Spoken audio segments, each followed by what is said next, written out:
बिस्मिल्लाहिर्रहमानिर्रहीम। आज दोस्तों मैं आपको बताऊंगा कि आप लोग पढ़े लिखे तो हैं, डेफिनेटली बहुत से लोग पढ़े लिखे हैं, लेकिन आप प्लान कर रहे हैं जी पीएचडी करने का, और आपको ये भी नहीं पता कि पीएचडी कहाँ से करें और पीएचडी करने के बाद क्या करें। तो अगर तो आप पीएचडी करना चाहते हैं और पीएचडी के बाद भी आपका कुछ प्लान है लेकिन आपको समझ नहीं आ रही कि वो क्या प्लान है, तो ये वीडियो है आपके लिए।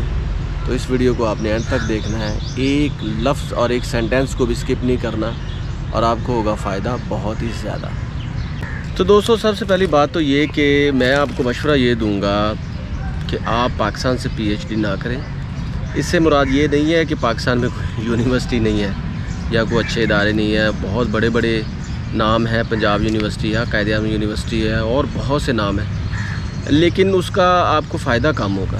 फ़ायदा इस सेंस में देखिए दोस्तों, सारी ज़िंदगी आपने इस मुल्क में रहना है, सारी ज़िंदगी आप इस मुल्क में रहे हैं, अब आपका एक्सपोजर भी ज़्यादा होना चाहिए।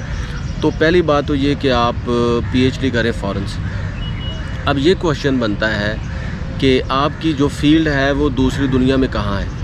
तो मैं ओवरऑल जितने भी कंट्रीज़ हैं जहाँ पे तमाम फील्ड्स की पीएचडीज़ अवेलेबल हैं, और प्लस चूँकि हम ऐसी कौम है जिनको स्टाइपेंड और स्कॉलरशिप की भी ज़रूरत होती है, हमारे पास सपोर्ट कम होती है, बहुत से लोगों के पास सपोर्ट कम होती है, बहुत से लोग ऐसे हैं जिनके पास सपोर्ट भी होती है। तो इस सिलसिले में आपके लिए मैं जो चॉइस दे रहा हूँ वो है जी, अगर हम एशिया में बात करें तो आपके लिए 3 चॉइसेस हैं दोस्तों। एक तो सबसे पहले चाइना, उसके बाद मलेशिया और फिर जापान। ये मैं एशिया में आपको चॉइसेस दे रहा हूँ। और भी कंट्री हैं जो काफ़ी पीएचडीज़ करवाते हैं, लेकिन स्कॉलरशिप के हवाले से, रिसर्च के हवाले से, इसके अलावा आपके रिसर्च फील्ड के बैकग्राउंड के हवाले से, प्लस आपके स्टाइपेंड के कॉन्टैक्ट में, और प्लस आपकी फैमिलीज़ यहाँ पे सेटल्ड हो सकती है। तो ये 3 चॉइसेस हैं। चौथे नंबर पे लगा लें सऊदी अरेबिया के भी एक आध यूनिवर्सिटीज़ हैं जो काफ़ी अच्छा, इवन तो सऊदी अरेबिया में तो 28 लाख का स्कॉलरशिप भी है, लेकिन वो एक आध यूनिवर्सिटीज़ है, एक आध यूनिवर्सिटी। लेकिन जहाँ तक बात करें चाइना की, तो वहाँ पे आप यकीन करें 279 यूनिवर्सिटीज़ ऐसी हैं जो डिफरेंट स्कॉलरशिप आपको ऑफ़र करती हैं, और इन स्कॉलरशिप्स के अंदर इतनी अमाउंट है ना कि इतनी सैलरी 20वें ग्रेड के ऑफिसर की भी शायद ना हो। और जापान में भी मैक्सिट स्कॉलरशिप और बहुत से ऐसे स्कॉलरशिप हैं जो कि आपको बहुत ज़्यादा पैसा दे सकते हैं और साथ साथ आपको अच्छी डिग्री। और मलेशिया में भी यही हिसाब है। डिग्रीज़ के साथ साथ दोस्तों आपके काम की नौइयत, आपका एक्सपोजर, प्लस पीएचडी के बाद भी आपको जो चांस मिलेंगे वो यहाँ इन्हीं कंट्रीज़ में आपको मिलेंगे, लाइक पोस्ट डॉक और रिसर्च फेलो। तो अब चाइना की अगर बात करें, चाइना में CSC scholarship, China government scholarship, और इसके अलावा एनसू स्कॉलरशिप, इसके अलावा फ़ेलोशिप और बहुत से ऐसे नाम हैं, कैस्टवास, और इसके अलावा जो प्रोविंशियल स्कॉलरशिप है वो इतनी अमाउंट है कि आपकी सोच है, you can not even imagine. तो इस हवाले से चाइना बेस्ट है।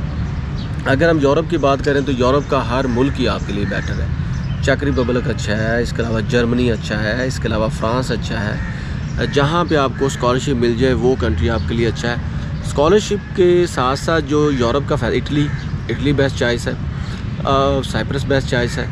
उसका फ़ायदा ये होता है दोस्तों कि आप यूरोप में 28-29 कंट्री को वैसे ही ट्रैवल कर लेते हैं। तो ट्रैवलिंग के हवाले से ज़िंदगी में अगर आपने कल्चर हेरिटेज देखना है, डिफरेंट मिक्स कल्चर देखने हैं, कल्चर एक्सचेंज देखना है, तो फिर यूरोप से बढ़ के कोई चॉइस नहीं है। और वो आप तभी देख पाएंगे जब आपके पास होगा जी स्कॉलरशिप। तो यूरोप के तनाजुर में जर्मनी, चेक रिपब्लिक, फ्रांस, इटली, स्पेन भी ठीक है। इन तमाम की एजुकेशन अच्छी है और इसके साथ साथ आपको पैसा भी मिलेगा। अमेरिका तो सारा ही अच्छा है, आपको पता है। इसके साथ साथ आपको अगर साउथ अमेरिका में ऑप्शन मिले तो अर्जेंटीना, ब्राज़ील की एक आध यूनिवर्सिटी, ब्यूनस आयरस जो अर्जेंटीना का, उसकी यूनिवर्सिटी की रैंकिंग भी अच्छी है और पैसे भी अच्छे देते हैं। इसके अलावा अर्जेंटीना में दोस्तों एक ऐसा स्कॉलरशिप भी है जो 9-10 लाख पर मंथ आपको देता है। पोस्ट डॉक भी वहाँ पे बहुत ज़्यादा हैं। तो इस तनाज़र में साउथ अमेरिका में अर्जेंटीना, ब्राज़ील, ये 2 कंट्री अच्छी हैं। बाकी कंट्रीज़ भी ठीक है, लेकिन इन कंट्रीज़ में आपको पैसा भी मिलेगा और ये थोड़े से पुरअमन भी।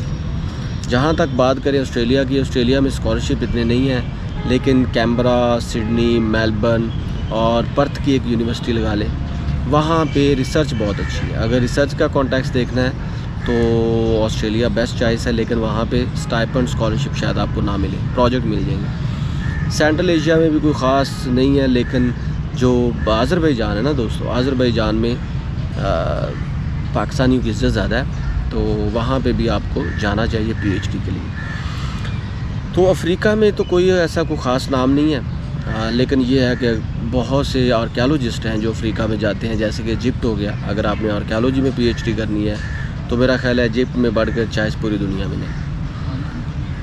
अब बात ये करते हैं कि ये तो हो गया जी आपका पीएचडी का सारा प्लान।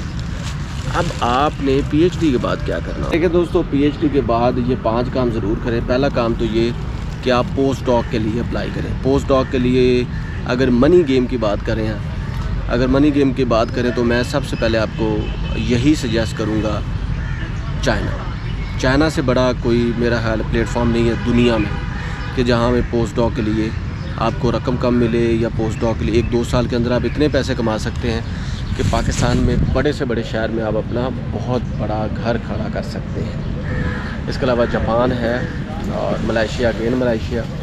तो यूरोप में बहुत से कंट्री हैं, अमेरिका में बहुत सी यूनिवर्सिटीज़ हैं, यूरोप में बहुत सी यूनिवर्सिटीज़ हैं जहाँ पे आप पोस्ट डॉक कर सकते हैं। दूसरे नंबर पे अगर पोस्ट डॉक नहीं मिलती तो रिसर्च फेलोशिप कर लें, आप एज ए रिसर्चर बन जाएँ। किसी भी प्रोफेसर को ईमेल करें और उसे कहेंगे भाई मैं आपकी फ़ील्ड का हूँ, ये मेरा काम है, ये मैंने किया हुआ है, तो इस कॉन्टेक्स्ट में मैं आपके साथ काम करना चाहता हूँ। मुझे उम्मीद है कि यूरोप में या चाइना में कोई बंदा आपको रिप्लाई ज़रूर कर देगा। अगर आप तो रिसर्च फेलोशिप के साथ साथ दोस्तों आप क्या काम कर सकते हैं, आप इसके अलावा दोस्तों आप खुद का रिसर्च सेंटर बनाएं और रिसर्च सेंटर के अंदर आप फ्रीलांसिंग, कंटेंट राइटिंग को प्रमोट करें। आप यकीन करें आपको इतने ऑर्डर मिलेंगे ना वर्क और फाइवर पे, प्लस आपको आपके अपने कुलीग ही बहुत काम देंगे। इसके अलावा जो आपने काम करना है पीएचडी के बाद, आपने ट्रैवलिंग करनी है। ट्रैवलिंग करने के बाद सारे इंस्टीट्यूशन अपने कंट्री में घूमें और कहीं ना कहीं आपको कोई ना कोई ज़रूर पॉजिटिव रिस्पांस मिलेगा। इसके अलावा दोस्तों आप डिफरेंट कॉन्फ्रेंसेस में जाएं, वहाँ पे आपका एक इमेज क्रिएट होगा कि आप रिसर्चर हैं, आपने पीएचडी की हुई है। आप यकीन करें कोई ना कोई प्रोफेसर ऐसा मिल जाएगा जिसके साथ आपको काम करने का मौका भी मिलेगा। और इन तमाम से बढ़ के दोस्तों आप ख़ुद का बिज़नेस डेवलप करें। अगर आपके पास पैसे नहीं है तो उधार ले लें। जो बिज़नेस है ना, मैं तो ये कहता हूँ कि पीएचडी के दौरान ही आपको अपना बिज़नेस स्टार्ट करना चाहिए और फिर किसी कंट्री में ट्रैवलिंग के लिए चले जाएं और वहाँ पे रिसर्च करें और वापस आ जाएं। किसी दूसरे कंट्री को अपना घर ना बनाएं, क्योंकि अपना घर छोड़ के जाना बहुत बुरी बात है। जाएं तो वापस ज़रूर आ जाएं। तो मेरे नज़दीक ये है जी आपके प्लान्स। आगे आपने क्या सोचा हुआ है, और अल्लाह ताला सबके लिए आसानियाँ पैदा करे। मेरे चैनल को सब्सक्राइब करें। अल्लाह हाफ़िज़।